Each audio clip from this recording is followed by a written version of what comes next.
L'idée des grandes gueules n'est pas d'être un petit village dans sa fierté face à tous les autres journalistes qui auraient renoncé. Ce que, de plus, nous ne croyons pas. Notre idée est plutôt de faire école, d'aider tout le monde et de constituer un laboratoire utile à tout le monde. Ici commence l'actualité de la Guinée. Bienvenue chez les GG. Les GG, les grandes gueules, Radio Espace Guinée. Notre démocratie, la démocratie guinéenne, qualifie de basse intensité le fait que ces hommes, quand ils sont dans l'opposition, font d'abord semblant d'en avoir pris conscience, puis font l'inverse de ce qu'ils avaient promis une fois arrivés au pouvoir. Restons vigilants, car le pouvoir, c'est vous, le peuple. Merci à Kabine Condé à la réalisation de cette émission, à Mamoudou Condé, quai de Condé ce matin, du côté de la régie. Bienvenue si c'est maintenant que vous nous rejoignez, mesdames et messieurs, sur Espace TV. Vous nous regardez partout dans le monde. Merci à ceux qui nous rejoignent également du côté de Mamou, sur Fraternité FM, 95 à modulation de fréquence, nos radios en région. Merci de votre fidélité, mesdames et messieurs. Évidemment, on parlera politique dans un instant avec monsieur Badiko, qui sera avec nous dans moins d'un quart d'heure, évidemment. Badiko, donc pour une solution apaisée, une sortie de crise apaisée donc en Guinée.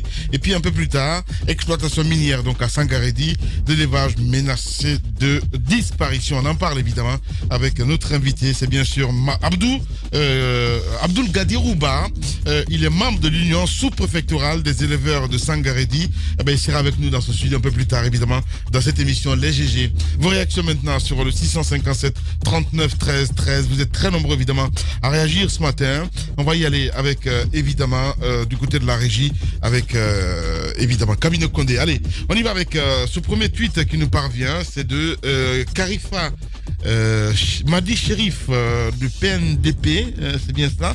Bonjour les grandes gueules, bâtir le vivre ensemble passe d'abord par la reconnaissance mutuelle des différentes communautés comme autant de composantes essentielles de la nation guinéenne, laquelle ne sera pas elle-même si une vie venait à manquer. Cultivons la paix. Voilà, c'est Kadiata Madi Sherif du PNPD qui nous envoie ce message.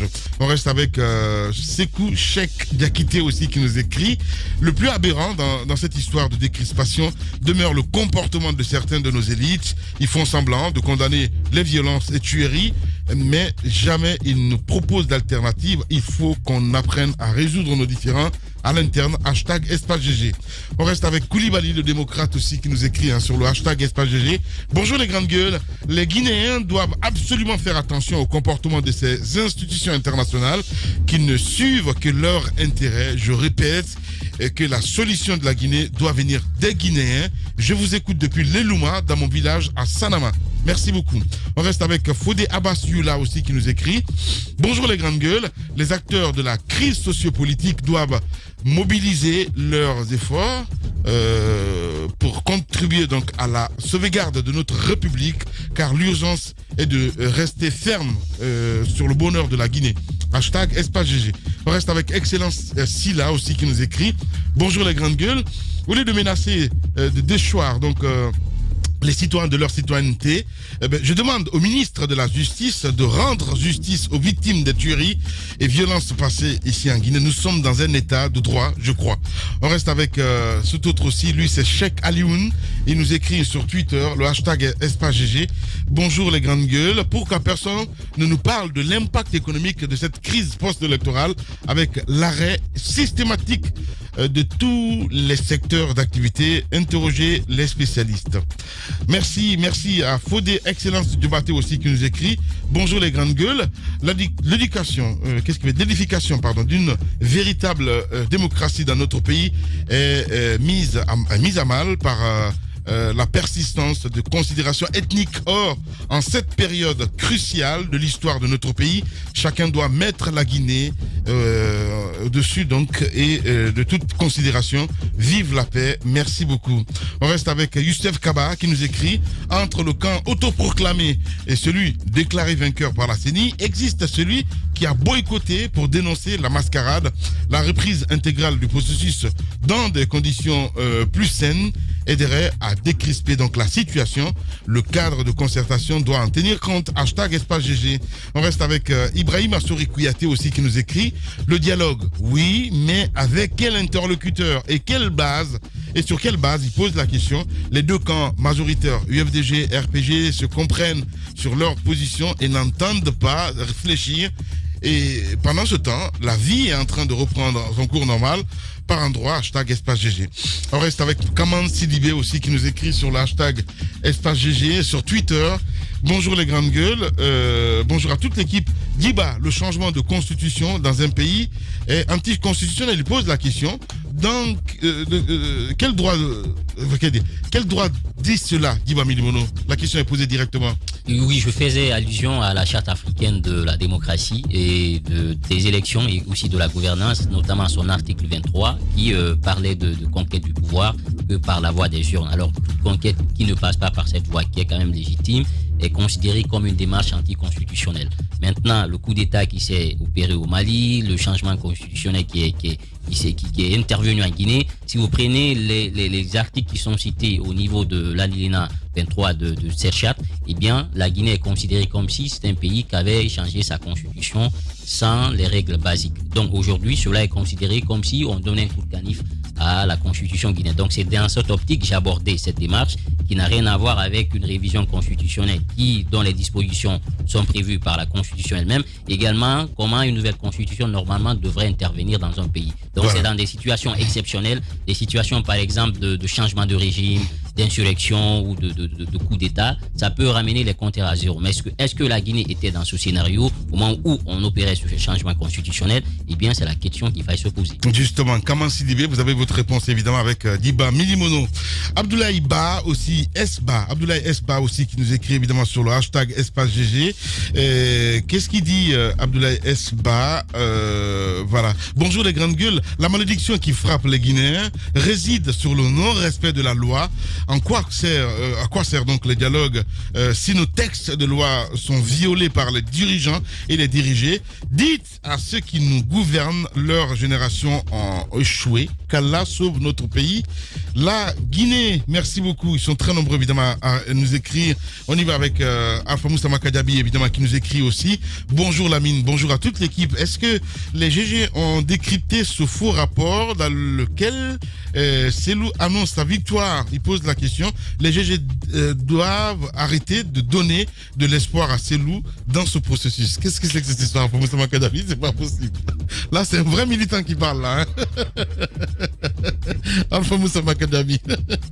Voilà, il continue. Dites-lui d'appeler Alpha Condé pour lui féliciter de sa brillante victoire. Il doit porter plainte contre Étienne Seropogui qui a osé fabriquer ce faux rapport pour annoncer donc sa victoire. Le RPG prépare l'investiture du président. C'est pas possible. Alpha Moussa Makadabi qui nous envoie ce message. Allez, on y va avec Moria Kaba aussi qui nous écrit. Il n'y a aucune sincérité dans la démarche de cette communauté internationale en Guinée. Si elle veut vraiment aider le peuple de Guinée, elle devrait donc commencer par prendre d'abord des sanctions contre des dignitaires civils et militaires du régime Condé, responsables et complices donc des crimes sur les manifestants. C'est ce qui enlise la crise. Seules les sanctions ciblées peuvent donc pousser ces radicaux à aller sur la table de négociation.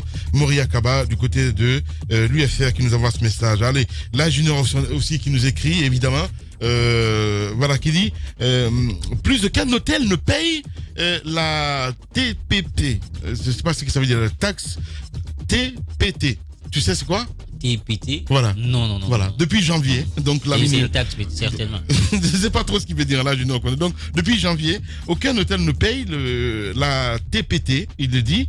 Donc d'où la banqueroute de l'ENT, la mine en plus. Voilà. C'est là Junior Condé qui nous envoie ce message, évidemment. Allez, on a suivi cette enquête de Diba Milimono, mon cher Jacques Lévalino. Je crois que ce sont les conséquences de coronavirus. On pouvait s'attendre, bien entendu, à ce genre de situation dans la plupart des secteurs. Il y en a des secteurs qui en ont souffert énormément parce que ils n'ont pas bénéficié de ces allègements. Vous vous rappelez lorsqu'il y avait des tensions ici avec ceux qui gèrent plutôt des points d'accueil. Les grandes gueules. Parler de motels par exemple, et ils n'ont pas eu droit à ces allègements fiscaux. Ce qui arrive au niveau de ces hôtels était donc prévisible. Ouais. Parce que si les gens n'ont pas de clients, et bien entendu, ils n'ont pas d'entrée d'argent, ils ne peuvent pas continuer à entretenir, n'est-ce pas, le personnel. Le problème, c'est la question, ça amène des interrogations sur la façon dont on a financé notre plan. Parce qu'on l'a bien annoncé avec beaucoup d'intention. Le Premier ministre nous a présenté une situation qui plaisait. Il y a eu des actes concrets qu'on a pu voir. Par exemple, la gratuité de l'électricité et l'eau, on a pu bien sûr le remarquer malgré tout ce qui a entouré les grandes gueules. Le financement de cette gratuité-là. Mais on a pu quand même bénéficier de ça. Mais en tout cas, d'autres allègements qui avaient été annoncés, je ne crois pas que tout le monde ait pu bénéficier véritablement de ces allègements-là. Justement, il invente des histoires, hein, là, il rectifie en même temps parce que c'est quand même bizarre qu'il invente des taxes. Il dit non, excuse-moi, c'est la taxe de promotion touristique. Ah, d'accord. Ah ouais, non, c'est bien ça, la TPT. Mais en fait, c'est ça, en effet. La TPT qui est destinée à financer la promotion touristique est facturée aux clients pour chaque nuit dans un établissement touristique.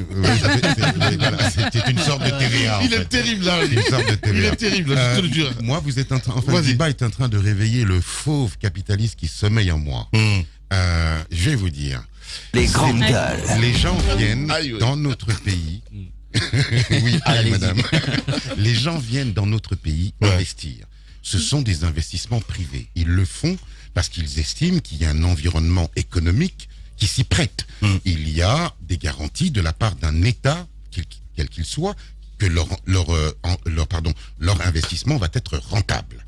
Mais dans un État, c'est-à-dire qu'il faut pointer du doigt la problématique. Les grandes gueules. C'est pas à l'hôtel Noum de pallier aux carences ou plutôt à la médiocrité de ce que nous sommes.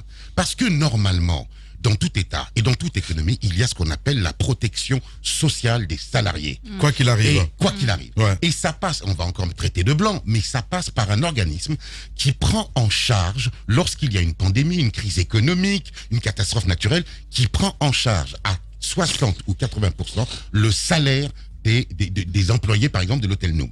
Et on n'a pas ça en Guinée. On ne l'a jamais fait. Donc, tant qu'on ne sera pas, parce qu'on veut moderniser notre pays par l'hôtellerie, on veut amener des investisseurs, il faut aussi protéger les salariés guinéens. Et ça, c'est pas au privé de le faire, c'est à l'État. Justement, on n'est même pas en mesure de défendre les travailleurs qui ont des difficultés avec leurs employeurs. Pour conclure, vous pouvez mettre tous les plans sociaux sur la table tant qu'on n'aura pas tant qu'on ne sera pas passé par les fondamentaux de l'économie, c'est-à-dire la protection de des employés et des salariés guinéens, on n'y arrivera pas. Merci beaucoup. Moi je me pose bien la question de savoir ce que fait l'inspection générale du travail. Qu'est-ce qui se passe de ce côté? Qu'est-ce qui est fait réellement? Mais aussi, est-ce que ces travailleurs-là sont syndiqués? Est-ce qu'il y a un syndicat justement pour pouvoir défendre les intérêts de ces travailleurs? Parce que vous ne pouvez pas décider de libérer les gens. Je veux dire, de renvoyer les gens comme ça parce qu'il y a une crise. Même si c'est des intermittents. Même si c'est des intermittents, même s'il y a des soucis, même si, par exemple, l'hôtel a un problème d'économie, a un problème de fonctionnement lié à la pandémie, il faudrait mettre un système en place qui permette à ces gens d'être réglés avant leur départ. Parce que vous ne pouvez pas juste les mettre à la porte comme ça, dire qu'il y a, comme on appelle, une pandémie. Parce que nous le savons le plus souvent, Lamine, il y a ici des soucis avec l'inspection générale du travail ou bien avec certains syndicats qui, par exemple, peuvent négocier avec certains employeurs et ce qui fait que les travailleurs sont plutôt opprimés. Et c'est contre cela qu'il faut lutter. Voilà pourquoi les gens devraient pouvoir s'organiser. Et je ne sais pas si c'est le cas à nous. Est-ce qu'il y a un syndicat des travailleurs? Si c'est le cas, c'est au syndicat de se lever, de faire en sorte que ces travailleurs ne soient pas opprimés, qu'ils ne soient pas juste tout bonnement mis à la porte comme ça. Oui, moi j'ai posé la question sur est-ce qu'ils sont syndiqués. Alors la réponse a été: il y a un syndicat par principe qui existe, mais qui a été installé par la direction. Donc, ils sont accusés d'être... par la direction. Par la direction. C'est pas un syndicat. Justement. Donc, c'est l'information qui a été donnée. Oui. Donc, les travailleurs disent qu'ils avaient souhaité à ce qu'on ait un syndicat au niveau de l'hôtel Noum, mais fort malheureusement, ceux qui ont été choisis ont tout simplement été cooptés par la direction. Donc, ils sont à la solde aujourd'hui de la direction, ce qui ne peut pas quand même arranger les travailleurs. Maintenant, sur la question des chômeurs, c'est vrai qu'en France, avec le chômage partiel, l'État arrive aujourd'hui à prendre tout cela en charge, c'est beaucoup d'argent. La Guinée aussi a des problèmes avec cette crise. Maintenant, il faudrait que l'État puisse mettre tout en œuvre pour pouvoir sauver ces emplois, parce que en le sauvant, on sauve aussi des familles. Ouais. Vous êtes sur les grandes gueules sur Radio Espace. Il se passe dans la vie politique tant d'événements inattendus, bizarres, que la Guinée paraît fumer la moquette. Chez les GG, la politique, vie de société, les grandes gueules, pour l'intérêt de la Guinée. Commentaire exceptionnel, voilà, à suivre ce dimanche sur Espace TV, Focar, l'homme qui dirigeait l'Afrique. Mesdames et messieurs, vous le voyez à l'écran, notre premier invité ce matin, l'émission des vrais gens. On parle d'agriculture ce matin dans cette émission, Madame Yoro, et c'est avec évidemment Monsieur Abdul Gadirou Ba qui est avec nous dans ce studio. C'est bien cela. Il est membre de l'Union sous-préfectorale des éleveurs de Sangarédi. Bien. Vous le savez, hein, on en avait parlé hier, suite à l'exploitation minière de ce côté, il y a ces éleveurs qui souffrent le martyre, notamment à cause des camions qui tuent le bétail, mais aussi quelquefois les trains. Ouais. Et ce qui fait qu'ils ont du mal à pouvoir survivre, bien entendu, même l'exploitation des terres, parce que vous le savez, quand l'espace vert n'est pas là, c'est difficile pour le bétail de pouvoir survivre à cela. Ouais. Nous allons donc poser des questions à notre invité qui est là. Bonjour, bienvenue. Alors, expliquez-nous votre quotidien. Comment ouais. Allez-y dans le micro. Je ne sais pas si. Voilà, allez-y. Bonjour, madame. Vous entendez mieux là, bien. Oui. Bon. Alors, comment vous vivez, comment on appelle cette exploitation minière de ce côté? Quel est l'impact de cette exploitation sur le quotidien des éleveurs? L'impact de l'exploitation minière sur la communauté de Sangarédi en général et les éleveurs en particulier. Depuis des années, depuis que la CBG a commencé à travailler, cet impact, chaque jour, ça se ressent. Donc, en ce qui concerne les éleveurs, ça se situe en 3 phases. Premièrement, c'est les tueries dues aux engins miniers, le train, les camions et les trous qui sont ouverts dans les mines, qui sont laissés comme ça, les animaux tombent dessus et meurent. Ouais. Donc, en ce qui concerne le train, on a eu un recensement situé dans l'espace de 2 ans. Et ce document existe. C'est près de 1000 têtes qui ont été abattues. Ouais. Les propriétaires, les victimes, tous les lieux, tout est indiqué dedans. La CBG... vous avez fait carrément un rapport? Oh, il y avait un rapport par rapport à ça qu'on a adressé, qui a été adressé à la CBG. Ok. Donc, la CBG avait reçu ce rapport. Mais depuis, il n'y a pas eu de suite. Ça a continué. Ceux qui ont fait ça, il y a d'autres même aujourd'hui qui décédés. Je parle de El Hadji Lama Kalinko, ouais. Ils le connaissent, ouais. Donc qui était le président de la fédération des éleveurs de Bouquet. Donc, ce document justifie la souffrance des éleveurs. Ça, c'est par rapport au train. En ce moment, il n'y avait que CBG qui utilisait ce chemin de fer. Aujourd'hui, il y a combien de sociétés qui sont là tous les jours, c'est soit les camions ou bien le train. Personne n'est là, il n'y a pas un statut pour les élèves pour dire, bon, écoutez, ça, vous avez trouvé, c'est comme ça, il faut vivre. C'est-à-dire, dire ça au niveau, aux différentes entreprises, comment il faut vivre avec les éleveurs. Quels sont les dispositifs à prendre pour éviter que vous détruisez leurs activités. Parce que quand vous regardez toutes les entreprises minières qui sont à Bouquet, ils n'emploient pas 10 000, ça c'est le maximum. Mais les éleveurs, je peux dire, c'est près d'1 million d'emplois qui sont là. Si vous prenez de l'éleveur, la laitière, le vendeur, le boucher, je comprends très bien. Chaîne direct, bas, indirect. Direct, indirect, ouais. On ne peut pas imaginer combien vivre de ça. Ouais. La société minière, c'est environ 5 000, 6 000. Donc, quand on favorise ces gens pour détruire un secteur aussi important, tous ici, quand on sort, chacun veut prendre un plat bien garni. Si c'est du lait ou bien de la viande. Ouais. Mais où on prend ça? Justement, alors Jacques disait que dans l'évaluation, il y a 100 têtes de bovins donc, qui étaient tuées par an. Ça, Je ne sais pas, il y a combien d'années exactement? C'est l'année dernière. C'est depuis 2006. 2006. C'est la décennie. La décennie. Voilà. Donc, c'est des chiffres qui ont été revus à la hausse. Il parlait tout à l'heure de l'évaluation récente qui indiquait que 1000 têtes avaient été tuées par le train minéralier. Moi, la question que je me pose, M. Ba, la situation est présente comme ça. Vous avez fait un rapport que vous avez déposé au niveau de la CBG. Mais on sait, la CBG a une convention avec la Guinée. Justement. Au niveau local, pourquoi ne pas interpeller directement le ministère, des Mines? Des Mines ou alors les autorités sous-préfectorales. Vous savez, quand on parle... Vous allez vous approcher, s'il vous plaît. Voilà. Quand on parle de ça, c'est pas tout le monde qui a... Parce que nous connaissons, dès que vous entamez une démarche en Guinée par rapport à revendication des droits, on sait, on n'a pas besoin de le dire. Pourquoi des idées reçues comme ça, monsieur? Est-ce que vous avez tenté? C'est bien beau de dire oui, mais... Tenté, c'est parce que le rapport là a été déposé. J'ai pas dit où exactement. Où ça a été déposé? À la direction, c'est écrit. À la direction de CBG avait reçu. Oui, non, mais justement, nous, on vous demande si vous ne l'avez pas déposé aussi au plus haut niveau. Il y a les ampliations, là. Les grandes gueules. Les ampliations, vous verrez là où ceux qui ont reçu ici. Vous avez le rapport? Oui, le rapport est là. Bien. Donc, depuis là, rien n'est fait. Rien. Parce que moi, je suis là, je connais ce qui se passe. Ouais. Mais il n'y a pas que la CBG, vous l'avez dit. Oui, il y a aussi GAC dans cette région. C'est ça. C'est-à-dire, nous parlons de CBG à l'époque. Aujourd'hui, c'est autre chose. Parce que la CBG, au moins, il y a des documents qui nous disent que, mais les autres, là, il n'y en a pas. Aujourd'hui, quand les camions, soit de Russal ou autres, arrivent les éleveurs sont même influencés, ils ont même peur parce que les gens vont dire mais c'est vous, pourquoi vous n'avez pas quitté? Justement. Nous avons acheté le lieu et c'est fini. Mais on devait faire dans les contrats ou bien dans les conventions mettre des garde-fous pour pouvoir faire vivre. En clair, si je comprends très bien, l'explosion, je veux dire, du secteur minier, du côté de Bouquet, vous n'avez pas été consulté, on vous a jamais appelé pour essayer de comprendre les difficultés, c'est que vous êtes laissé pour nous avons été appelés une fois par la CBG, par le chargé de l'environnement. Je me rappelle, ça s'est passé au labo à Sangaredi. En quelle année? C'était, plusieurs années en arrière. Oui, plusieurs années. Des informations ont été, des explications. Mais le plus souvent, qu'est-ce qui amène ça?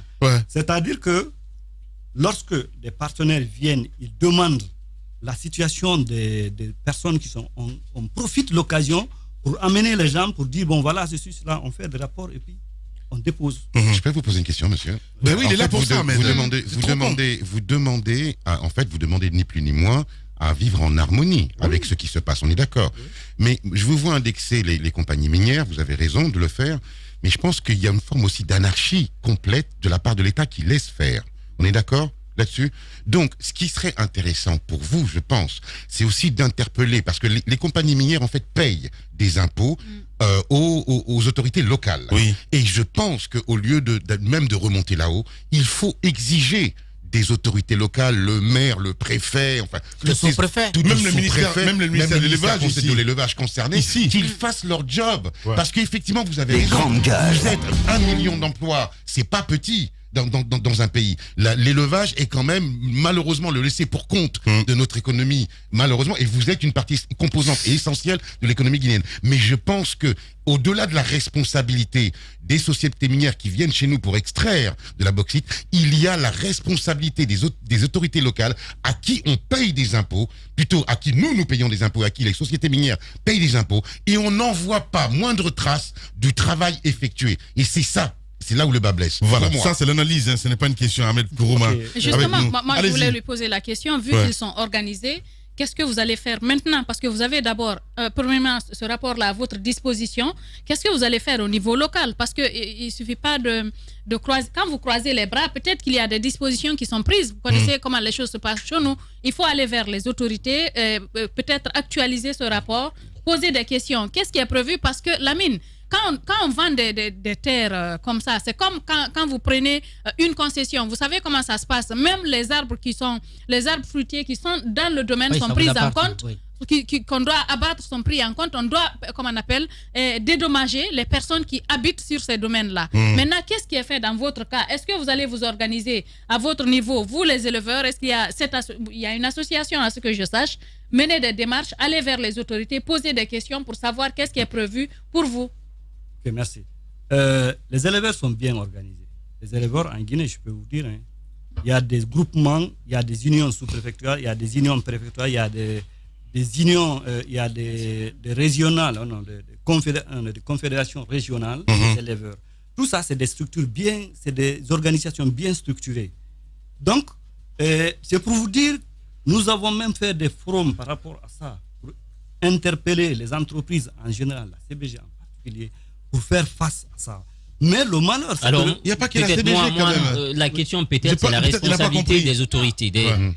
Au-delà de ces sociétés, il y a un code minier qui détermine les conditions. Ces gens-là, ils payent la TVA, ils payent de l'impôt à l'État. Maintenant, de l'autre côté, l'État aussi a une mission régalienne à jouer. Est-ce que vous avez cherché à approcher, par exemple, le préfet, le maire ou les autres? Ils sont tous informés, ils savent le problème. Tous les jours, ils sont informés. Non, informés, mais est-ce que saisis? C'est ça la principale question. C'est que vous dites, c'est qu'il devait y avoir un statut pour les éleveurs. Absolument. Parce que on parle de l'exploitation minière parce que c'est une richesse, mais l'élevage aussi est une richesse. Bien. Avant qu'on découvre d'abord ces mines, c'est des éleveurs qui ont reçu les premiers exploitateurs comment on appelle miniers. En ce moment, c'est au temps colonial. C'est des éleveurs qui étaient dans les brousses qui les ont montrés. C'est le lieu où il allait faire les prospects. En ce moment, ils n'auraient jamais dû le faire alors. La Guinée n'était pas née comme État. C'était la colonisation. Donc l'État guinéen sait qu'il y a des élèves. Pourquoi ils n'ont pas mis?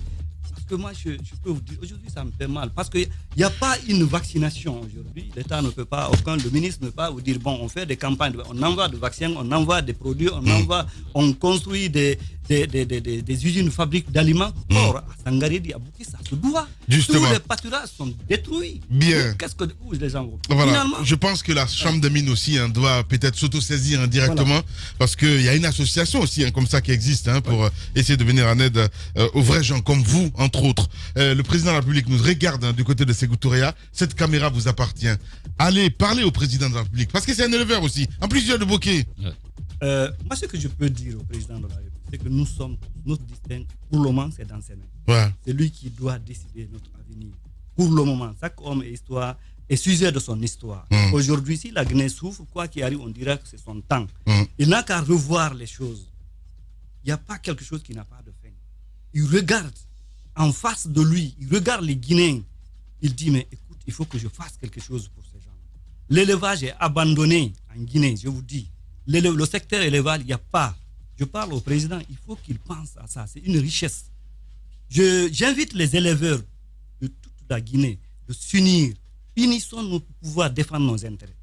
On ne parle jamais de l'élevage. Ouais. Or, c'est le secteur le plus important. La fois dernière, je vais à la boucherie, c'est juste il y a 3 jours. On me dit, le kilo à 45 000. Il y a quelqu'un qui dit, c'est sûr. J'ai dit, mais pourquoi ça ne va pas être cher? Normalement, on doit subventionner. Bien. À supposer, je vous donne un exemple. 30 secondes, s'il vous plaît, oui. À supposer que l'État prenait au moins, avec les recettes minières, la vaccination de tous les animaux. Il convoie les bœufs de pâturage en ville. Est-ce que le prix de viande ne va pas? Il peut imposer, il dit, bon, puisque nous faisons ça, il faut que vous mettez ça, c'est dans l'intérêt de la population guinéenne. Bien. Même on peut vendre. Il y a eu la journée de chaque fois, il y a des journées de mai, mon frère. C'est nous écrivons là. Ouais, c'est politique tout ça. On a bien compris. Maître, Abdoul Gadi Rouba, merci beaucoup en tout cas d'être passé chez les Grandes Gueules ce matin sur Radio Espace. Les GG continuent sur Espace. Le ridicule et la méchanceté sont ses traits de caractère. La haine est un poison mortel dont beaucoup se nourrissent pour vivre. Il n'y a pas d'entrepreneur audacieux qui ne fabrique pas automatiquement jalousie, envie, critique, caricature, diffamation et désinformation. Bienvenue sur Radio Espace Guinée, la radio dont les autres s'inspirent. Radio Espace Guinée. À Conakry sur 99.7, en région à Labé, Kakandé sur 99.7, à Cancan sur 99. Et sur Espace TV tous les matins, évidemment, vous avez accès à cette émission. On l'adore dans cette émission. C'est bien sûr Monsieur Mamadouba Badiko, président de l'UFD. Il est notre invité ce matin, mon cher Jacques Lewaleno. Monsieur Badiko, bonjour. Oui, bonjour. Alors, vous suivez l'actualité politique. La présidentielle, vous n'avez pas participé, mais vous n'êtes pas pour le boycott puisque vous avez choisi de participer à une élection ou à des élections qui avaient été boycottées par l'ensemble ou disons une bonne partie de l'opposition. Comment vous avez vu ce processus se conduire et comment vous êtes en train de vivre finalement le lendemain? Eh bien, d'abord pour dire que il faut que nous inclinions tous sur la mémoire de toutes les innocentes victimes civiles et militaires des événements que nous connaissons depuis un certain temps, surtout à l'issue de ces élections. Et je pense surtout à cet enfant de 3 ans qui a eu une balle dans la tête. Et je voudrais qu'on m'explique comment une balle peut atterrir sur la tête d'un enfant s'il n'a pas été visé. Et ça montre la gravité de la situation, je dis, des victimes innocentes civiles et militaires. Ça, c'est deux. Deuxièmement, je ne veux pas revenir sur mon confrère éleveur qui était là tout à l'heure.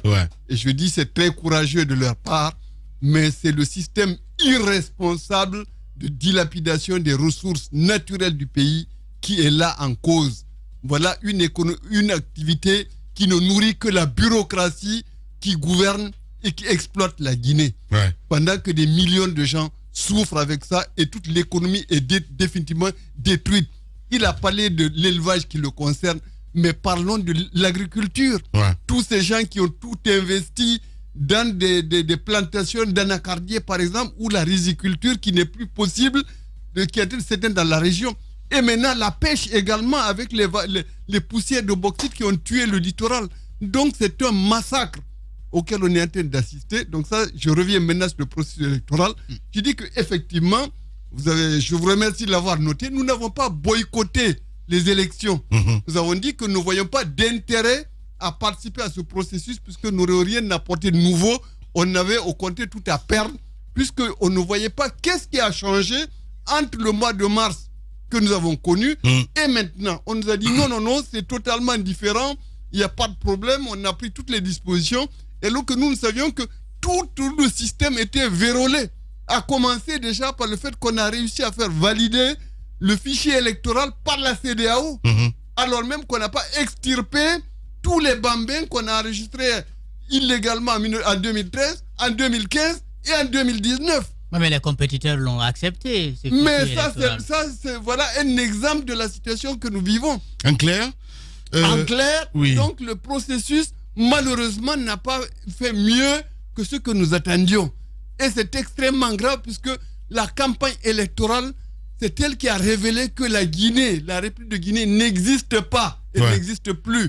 La République de Guinée, notre Guinée de 1958, la République unitaire de 1958 n'existe pas puisqu'il n'y a eu que des appels à l'ethnicisme, des appels à l'exclusion. Mais c'est grave ce que vous dites ce matin. L'homme que vous connaissez, avec qui vous avez étudié, si on peut me dire ainsi, en tout cas peut-être qu'il est votre grand frère, je parle d'Alpha Condé. Absolument, il a été mon grand frère, et il est mon grand frère, il a été mon camarade, mais c'est lui qui a dit à Fria que asseyez-vous, si vous attendez, vous allez devenir étranger chez vous. Il faisait attention, est-ce que c'est pas Koya, c'est pas la terre guinéenne? Justement. Et à Cancan, il a dit pratiquement pareil.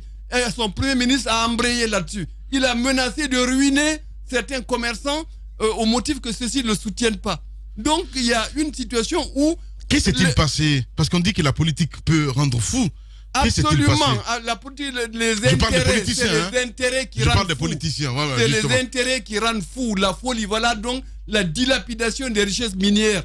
On était de parler de la basse-côte, mais attendez ce qui va se passer en Guinée du Sud-Est. Les ravages que ça va faire là-dedans et des ravages définitifs. C'est-à-dire que ceux qui ont des millions d'années qui sont là, eh bien en 50 ans, nous allons tout broyer pour une classe complètement corrompue, une classe irresponsable et qui ne pense qu'à ses intérêts. Le pauvre syndicaliste l'a dit que oui, on a essayé de faire des démarches. Vous savez très bien comment ça marche ici. Quand quelqu'un fait des revendications, on essaie de le corrompre. Si ça ne marche pas, on l'intimide. Et en plus, maintenant, je dis, en parlant de gens qui ont été massacrés, il faut savoir qu'il y a eu des exécutions sommaires par les forces de sécurité de 2 responsables donc du FNDC, l'un à Sonfonia et l'autre à Pita. Vous n'avez pas de preuves pour l'instant, parce que vous dites... Mais ils ont été assassinés de sang-froid. Non, j'ai pas dit le contraire. On l'a évoqué dans cette émission. Aujourd'hui, quand on prend un petit peu l'actualité, le ministère de la Sécurité qui accuse évidemment les manifestants à les tirer dessus. Vous avez vu le train qui a été attaqué du côté de Symphonia? Absolument, j'ai vu et je déplore. Il y a eu des soldats de l'escorte et un gendarme qui a été assassiné. Mais je dis qu'on est en train... Le régime nous a... Et le condominium politico-ethnique nous a entraînés dans la guerre civile sans qu'on s'en rende compte. Attendez, moi ça me met en colère de vous entendre. Absolument. Parce que vous êtes d'un âge certain et d'un certain âge. Oui. Vous nous parlez d'une société qui est vérolée. Moi je dirais même qu'elle a la syphilis. D'accord. Et vous venez nous dire ici, vous venez indexer. En fait, ce qui m'agace, c'est toujours ce même discours. Alpha Condé a dit si. C'est nous dernier a dit. Vous êtes monsieur. La question, Ahmed. Ah non, c'est pas une question. Okay. J'affirme. Je suis dans l'affirmation. Je ne fais pas. Non seulement, cher ami, je suis en droit de faire votre procès parce que je suis d'une autre génération qui n'est pas responsable. Attendez, laissez-moi finir. Il n'y a pas plein de génération. Monsieur, on vous a laissé parler. On vous a laissé parler. C'est notre invité, Ahmed. Oui, mais qu'il ait la gentillesse de me laisser parler. Revolté.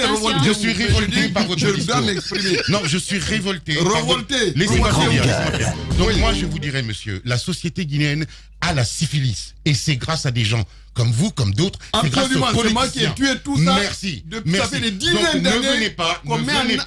Ne venez pas, je vous dis. Ça fait des dizaines d'années. Ne venez pas, monsieur. La situation est suffisamment grave. Non, pas pour vous. Pour que vous veniez nous enfumer. Est-ce qu'on peut poser des questions? Merci beaucoup, Ahmed. Allez-y, alors, madame. Monsieur Badiko, des dizaines d'années, on met en garde la Guinée contre l'ethnicisme. Bien. Justement, moi, vous avez parlé de la CEDEAO notamment.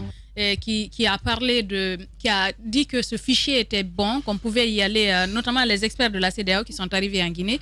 En même temps, après l'observation des élections, la même CEDEAO demande à la Guinée de se doter d'un autre fichier. Comment comprenez-vous cette réaction de la CEDEAO? Eh bien, ils ont botté en touche comme ils savent le faire, si bien le faire. Je dis que vous savez très bien que la CEDEAO ne peut absolument rien imposer à personne. Il y a eu la Cour de justice de la CEDEAO qui a imposé à l'oligarque Patrice Talon, qui est un des pionniers du rétablissement de la dictature en Afrique, et à Alassane Ouattara également. Et ils ont déchiré l'arrêt de la Cour, ils ne l'ont pas respecté. Donc la CEDEAO aujourd'hui, elle a son problème de crédibilité. Les bonnes intentions ne manquent pas. Mais pour l'instant, il n'arrive pas à agir de façon conséquente pour faire évoluer positivement les choses dans l'intérêt des peuples. Ouais.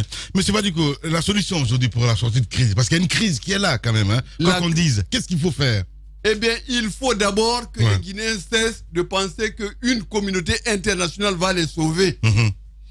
Ça n'ira nulle part. Il faut que les Guinéens se parlent. Oui, vous faites référence... entre autres, à peut-être l'opposition qui demande à ce que la communauté internationale, s'implique. Eh bien oui, mais le problème c'est que c'est un aveu, non pas d'impuissance, mais d'inconscience. Il faut qu'on sache que c'est grave ce que vous dites là. Oui, mais la solution est interne. Mais vous ne pouvez pas vous lancer dans une action en disant on attend que les autres viennent au secours. Donc, il faut qu'on arrive à bien réaliser. Ça fait combien de dizaines d'années qu'on a des élections qui donnent des violences, qui donnent des massacres, on détruit tout, des marchés. Mais comment on peut se parler si on ne peut pas se faire confiance? C'est ça le problème, il y a une crise de confiance. Puisqu'on est arrivé à une situation où la Guinée est devenue invivable pour ses citoyens, on est arrivé à un sommet. On est déjà installé dans une guerre civile. Non, Dans les villages, il y a eu des faits de guerre civile. Tuerie et vengeance. C'est ça qu'on appelle guerre civile. Non, je comprends très bien. Il y a une crise politique, mais la crise sociétale, on va se méfier sur ces questions. Aller au fond des choses. D'accord, moi j'ai une question, puisqu'il y a le principe de subsidiarité, vous dites qu'il faut une solution sur le plan national entre les Guinéens. Mais aujourd'hui, dans ce climat, là où il y a quand même cette défiance entre les acteurs, également la méfiance, comment arriver notamment à créer ce cadre de concertation? Eh bien, il faut que l'on comprenne que le cadre institutionnel dans lequel nous sommes installés ne peut plus nous amener plus loin que la destruction totale du pays. Et il faut donc qu'on revienne sur les institutions de la République de Guinée de 1958. Savoir que la Guinée, jusqu'aujourd'hui, n'est pas une nation. C'est un conglomérat de communautés. Oui, mais aujourd'hui polarisé. Lesquelles institutions en 1958? Eh bien, la République unitaire. On a fait l'armée unitaire. Je ne comprends pas. Je ne comprends pas. Eh bien, il faut Vous voulez prôner le parti unique? Mais est-ce que c'est le parti unique qui crée une nation? Si le parti unique crée une nation, ça dit qu'on n'a pas de nation. Il faut assumer le fait que la Guinée est un conglomérat de communautés qui, dans le temps, Vous êtes un leader politique. Il y avait des nations dans la période précoloniale qu'on a rassemblées pour dire que les Blancs sont partagés pour dire voilà la Guinée. Eh bien, il faut savoir que la forme aujourd'hui que nous avons ne peut plus nous mener plus loin que la destruction totale. Qu'est-ce qu'il faut aujourd'hui pour une sélection apaisée, M. Il faut totalement sortir de ce faux état unitaire que personne ne respecte. En faisant quoi? Il faut arriver à des formes de fédéralisme. Et des formes de fédéralisme. La dislocation il faut trouver les solutions qui nous permettent de respecter le vivre ensemble, qui n'existe plus aujourd'hui, c'est clair. Quand vous dites fédéralisme, c'est d'avoir des régions qui soient indépendantes les unes des autres. C'est bien ce que vous préconisez. J'ai dit, c'est une réflexion qui appartient à toute la Guinée, à tout le peuple de Guinée. Il faut qu'on trouve d'autres formes pour qu'une élection ne soit pas l'occasion de nous tuer, de nous entretuer, de massacrer, de casser tout devant nous, alors qu'on n'a déjà rien. On peut trouver des formes adéquates pour nous organiser, pour que les élections... Regardez les élections communales. Est-ce qu'il y a eu des morts au communal? Il n'y en a pas eu. C'était des élections locales, pourtant c'était des élections nationales. Je donne l'exemple. Eh bien, voilà une piste. Si vous bourrez tout le fichier en Haute-Guinée, à ce moment-là, s'il y a un système qui empêche ça, ça veut dire que vous bourrez en Haute-Guinée, eh bien ça n'aura aucune influence à Boké ou à Bofa ou à Kéroné ou à Koundara. Donc, j'ai prononcé mon fédéralisme, il peut ne pas être correct, mais je dis qu'il faut trouver une forme qui empêche ce qu'on est en train de vivre. Et je dis la piste, c'est déjà l'autonomisation, la régionalisation ou le fédéralisme, tout ce que vous voulez, puisqu'on n'a pas d'autre solution aujourd'hui. Je comprends très bien votre colère, M. Badiko, il faut le rappeler. Vous êtes président donc de ce parti politique, UFD, avec nous. Allez-y, Ahmed. Vous qui êtes cultivé, visiblement, vous avez du bagou. Vous savez très bien que la constitution guinéenne, ou plutôt la constitution 58, est issue de ce qu'on appelle le jacobisme, comme vous le savez, et de la 5e République française. Comment pouvez-vous, parce qu'il y a une contradiction dans ce que vous dites, comment vous pouvez nous parler de fédéralisme? On sait ce qu'il donne dans les pays anglo-saxons et notamment aux États-Unis, et nous parler de la République, d'une nation où le vivre ensemble devrait prévaloir. Il y a une espèce de contradiction dans votre propos qui me sidère. Eh bien, je ne vois pas de contradiction. Les plus grandes nations du monde sont des fédérations aujourd'hui. Absolument pas. Comment absolument pas? Les États-Unis d'Amérique que vous citez, c'est pas une fédération. La République fédérale d'Allemagne, c'est pas une fédération. Attendez, Ahmed, voilà. Ça serait important qu'on puisse peut-être beaucoup plus aller sur comment sortir de cette crise. Le fédéralisme, de nouvelles institutions. Oui, mais aujourd'hui, honorable, parce que nous sommes quand même à une situation où une solution urgente s'impose. Parce que nous avons un président qui est proclamé vainqueur par la CENI, et puis Cellou Dalein Diallo qui s'est dit vainqueur aussi sur la base des résultats que son parti politique dispose. Comment solutionner ça d'abord avant de penser à une solution dans le futur? Aujourd'hui, les deux auteurs de la crise, les deux membres du condominium politique-ethnique doivent nous trouver la solution. C'est pas à nous de trouver cette solution. Mais non, M. Badiko. Je dis il faut pouvoir faire une proposition. Là-dessus, il faut d'abord s'appuyer sur la légalité. Il faut qu'on s'appuie sur la légalité. Et si ça ne marche pas à ce moment-là, on verra ce qu'il faut faire. Mais il faut d'abord... la légalité, attendre la Cour constitutionnelle. Il faut que les éléments qui revendiquent la victoire, qui comptent donc le résultat, il faut qu'ils apportent les preuves et qu'à ce moment-là, ils prennent l'opinion publique nationale et internationale à témoin si jamais ces preuves-là ne sont pas acceptées. Puisqu'ils estiment avoir suffisamment de preuves de ce qu'ils avancent. Donc, on doit pouvoir se battre sur la voie. Et nous avons toujours dit qu'il ne faut pas abandonner le terrain de la légalité. Et c'est aujourd'hui l'heure de regretter que nos amis là, de l'opposition ne sont pas à l'Assemblée. On aurait eu ensemble des leviers beaucoup plus forts pour faire évoluer positivement la situation dans l'intérêt du pays. Donc le boycott, c'est pas toujours, la solution. C'est bien dit. Allez-y, Madame Niro. En parlant justement de l'Assemblée nationale, on a vu à travers une sortie médiatique l'actuel président de l'Assemblée qui n'est pas contre la dissolution du Parlement si éventuellement cela pourrait résoudre le problème, la crise que nous vivons actuellement. Qu'est-ce que vous en pensez? Eh bien, je dis que c'est tout à fait normal. La dissolution de l'Assemblée nationale, elle est prévue dans les textes. Dès l'instant où on respecte la loi, nous n'avons absolument aucun problème. Et c'est tout à fait normal. Mais je dis qu'il ne faut pas faire des consensus pour violer la loi. C'est tout. Je comprends très bien. Monsieur Badiko, président de l'UFD, notre invité ce matin chez les GG. Dernière question. Moi, j'ai une question, c'est puisque vous parlez de crise institutionnelle et tout, aujourd'hui, il y a le fichier, il y a la CENI aussi qui est décriée par cette frange de l'opposition. Et est-ce qu'aujourd'hui, vous êtes en train de dire qu'il faut aller non seulement vers le changement institutionnel, renforcer la capacité des institutions, mais également doter le pays d'un nouveau fichier?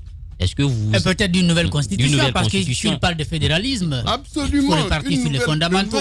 La CENI, je pensais que le problème était réglé. Il y a un consensus général pour savoir que la CENI, c'est une annexe du ministère de l'Intérieur et qui obéit aux ordres du pouvoir exécutif à 100%. Ils n'ont pas... Regardez cette histoire, ça vous a pas surpris? Je ne sais pas si quelqu'un de Kérouané ici. Kérouané, on a dit que le RPG a ça pratiquement 99, je ne sais pas combien % et le candidat le mieux placé de l'opposition a 632 voix. Le même qui avait eu des milliers de voix dans les élections précédentes. Par quel miracle? Je ne pense même pas là où on a déjà des 101% de résultats par rapport à 100% d'inscrits. Et on trouve ça normal. On trouve que dans certaines régions contrôlées par le pouvoir, dès l'instant où quelqu'un meurt, qui ne veut pas aller voter ou qu'il a voyagé, eh ben, c'est qu'il a voté RPG. Eh ben, et donc, il faut balayer tout ça. Bien. Il faut sortir de tout ça et sans qu'il y ait la guerre. Bien. Merci beaucoup, monsieur Badiko, en tout cas, d'être passé chez les Grandes Gueules ce matin. Évidemment, pour terminer. Merci à vous tous à l'international, à Kabine Condé, à Mamoudou Condé, à la réalisation. Ibrahim Prince Diallo était là. Côté radio, demain, c'est madame Yoro que vous allez retrouver, évidemment, pour le compte de cette émission. Les Grandes Gueules sur Radio Espace Guinée. Grand merci à vous tous. N'oubliez pas le rendez-vous, évidemment, sur Espace TV ce week-end avec Fokar, l'homme qui dirigeait l'Afrique, entre autres. Merci à vous tous à l'international. Bon week-end par anticipation, surtout lundi. Au revoir.